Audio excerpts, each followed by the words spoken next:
Hallo, herzlich willkommen, ganz herzlich willkommen zu dieser gemeinsamen Pause von Livenet, Jesus.ch, immer mittwochs 9:30 Uhr. Wenn du selber dabei sein möchtest, mal ein bisschen mit anderen Christen austauschen, neue Leute kennenlernen im deutschsprachigen Raum, ganz viele Schweizer, aber zum Teil auch Leute von Österreich und Deutschland. Darum spreche ich hier jetzt Hochdeutsch, aber selber in der Pause darfst du natürlich Mundart sprechen. Wir haben zuerst eben ein geistliches Pausenbrot und dann haben wir die Möglichkeit, in kleinen Gruppen ein bisschen auszutauschen. Es geht eine halbe Stunde und du kannst dich anmelden unter livenet.ch/Pause. Und jetzt haben wir heute Morgen Stephan Maag mit uns. Er wohnt im Kanton Bern. Ursprünglich ist er vom Kanton Zürich. Das hört man noch am Dialekt an, aber Hochdeutsch ist ja das neutralisiert. Und er ist ein passionierter Menschenfreund, jemand, der wirklich die gute Nachricht von Jesus Christus überall verbreitet, springt, um aufmerksam zu halten, springt er manchmal bei einem evangelistischen Einsatz aus dem Sarg raus, dass Leute wirklich zuhören, wie in Amsterdam und anderen Orten. Er hat ein großes Haus, das Geburtshaus der Bewegung Plus Schweiz. Dort ist jetzt diese Lebensgemeinschaft und gemeinsam mit anderen ist er da dran, Gottes Reich auszubreiten, Menschen dann auch praktisch zu helfen, auch Menschen, die wirklich es nicht so einfach haben in ihrem Leben. Also jemand, der auf der Straße aktiv ist, aber auch jemand, der dann immer wieder Stunden und Tage in einzelne Menschen investiert, damit sie weiterkommen in ihrem Leben, aber auch mit ihrer Beziehung mit Gott. Und jetzt freuen wir uns sehr, dass du da mit uns bist, Stephan Maag, und auf dein geistliches Pausenbrot. Vielen Dank. Vielen Dank euch, darf ich heute hier sein. Ist natürlich schön, ich schätze die Arbeit von Livenet unglaublich, bin froh, Teil dieses großen Teams zu sein, wo auch so viele unterschiedliche Gaben zusammenkommen. Und mein Schwerpunkt heute, ich möchte euch lesen, Apostelgeschichte, Kapitel 1, Vers 8. Aber ihr werdet den Heiligen Geist empfangen, durch seine Kraft meine Zeugen sein in Jerusalem und ganz Judäa, in Samaria und überall auf der Erde oder bis ans Ende der Erde, wie Luther das übersetzt hat. Und es sind 3 kleine Punkte, die ich euch heute früh mitgeben möchte. Der erste Punkt ist, ihr werdet die Kraft des Heiligen Geistes empfangen. Ich glaube, das ist der Schlüssel von der Jesus-Nachfolge. Wir brauchen die Kraft von oben. Ich war die letzten Jahre sehr viel unterwegs, wie Beat auch. Wir sind, ich weiß nicht, in viele, viele Länder geflogen, haben den Menschen von Jesus erzählt, haben Leute ausgebildet.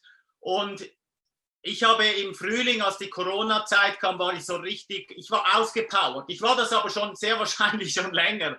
Und in dieser Zeit, in dieser Corona-Zeit durfte ich erfahren, wie die Kraft des Heiligen Geistes mich wie erneuert und erfrischt hat.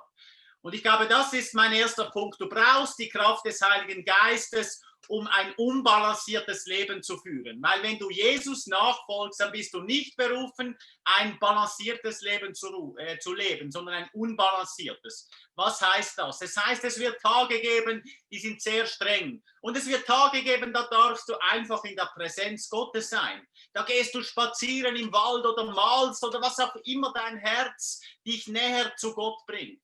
Aber wir brauchen diese Erfüllung des Geistes. Und mir selber fällt es schwer, manchmal in diese Präsenz zu gehen, weil ich jemand bin, der sehr aktiv ist. Anderen fällt es einfacher, in der Präsenz zu sein, und die brauchen vielleicht dann mehr den Geist, um jetzt rauszugehen und um anderen den Glauben weiterzugeben. Aber wir brauchen diese Begegnung des Heiligen Geistes. Wenn du gefüllt bist vom Heiligen Geist, fällt alles andere leichter.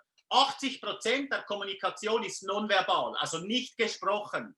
Und wenn du erfüllt bist vom Heiligen Geist, dann passiert Folgendes, dann setzt sich Jesus auf den Thron in deinem Leben und das ist überfließend. Die Leute spüren und sehen, dass mit dir etwas anderes ist. Und darum brauchen wir die Erfüllung des Geistes. Seeking God, sagt man auf Englisch. Also verbring viel Zeit im Gebet, verbring Zeit in der Schrift und geh dann raus auf die Straße. Und das ist mein zweiter Teil. Ihr werdet meine Zeugen sein.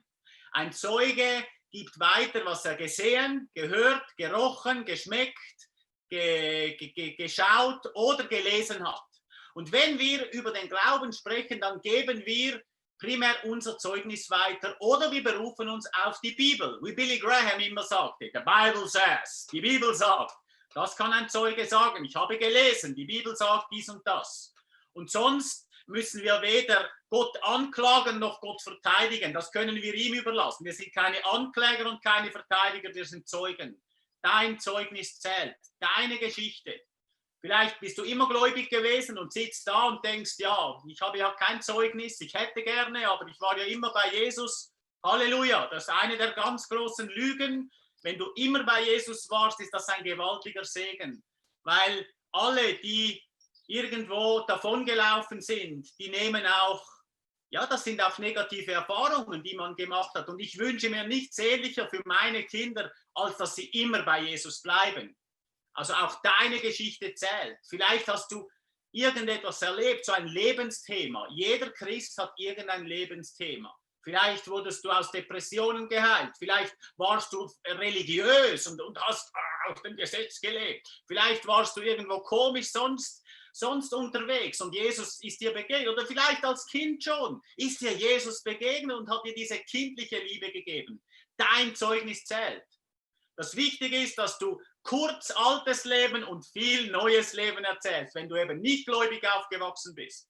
Ich erinnere mich als Kind manchmal in der Kirche, oder sind da die Rocker gekommen und haben erzählt, ich war Rocker, und 20 Minuten haben die erzählt, was die Schlechtes gemacht haben, und dann am Schluss habe Jesus Christus kennengelernt, habe 2 Kinder und schaffe im Migros. Und dann bin ich jeweils da gesessen als Kind und dachte, ja nein, eigentlich wollen wir ja das Positive weitergeben. Also halte das alte Leben kurz und erzähl, was Jesus Neues in dir getan hat. Erzähl deine Geschichte.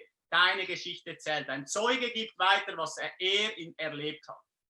Und der dritte Punkt für heute, ihr werdet meine Zeugen sein in Jerusalem, in Samaria, in Judäa und bis ans Ende der Welt. Das ist die Missionsstrategie, die Jesus uns gibt. Wir sind berufen als erstes, da wo wir sind, in deinem Jerusalem, in deiner Familie, in deinem Geschäft, da bist du berufen, ein Zeuge zu sein von Jesus. Und von da geht es dann hinaus in den Sportclub oder in dein Hobby oder was auch immer du machst. Und dann geht es hinaus in die Welt, nach Amsterdam, nach Moskau oder wo wir dann auch immer hingehen.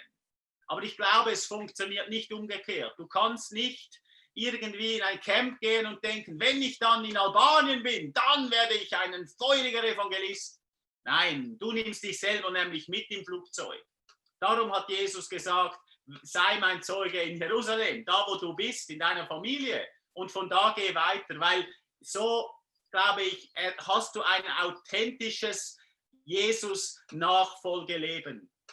Und zum Schluss, eine Begegnung kann ein Leben ändern.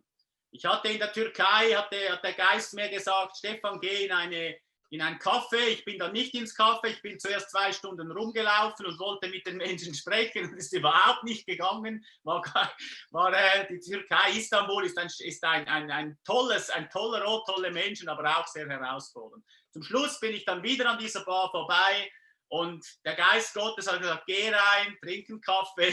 Okay, geh rein, jetzt habe ich es ja versucht aus meiner Kraft.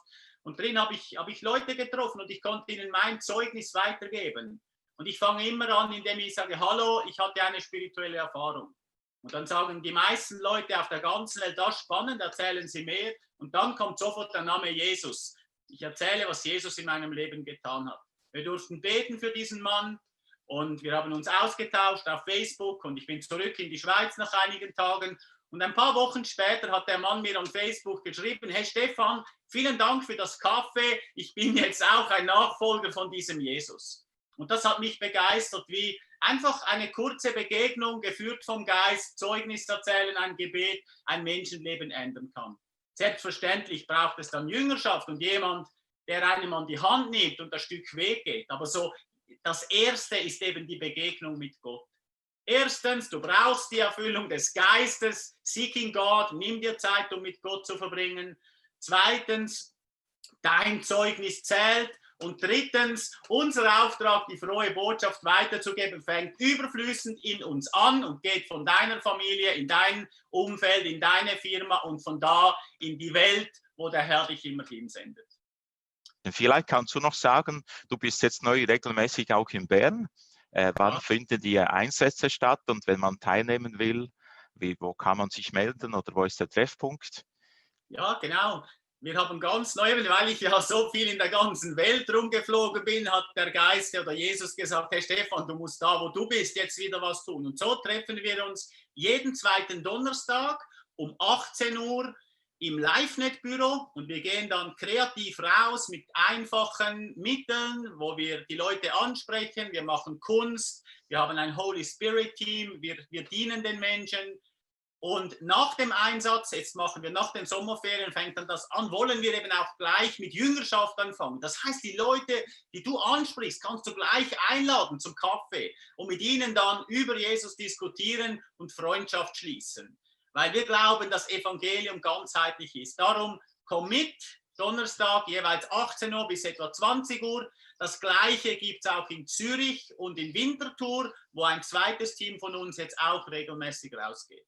Auf Fingerprint.li werden die Daten in den nächsten Tagen online gestellt. Und sonst werde ich schauen, dass wir auch vielleicht bei Livenet das noch online stellen können. Genau, unter Livenet Agenda Einsätze, dort findet ihr das dann auch oder eben fingerprint.li.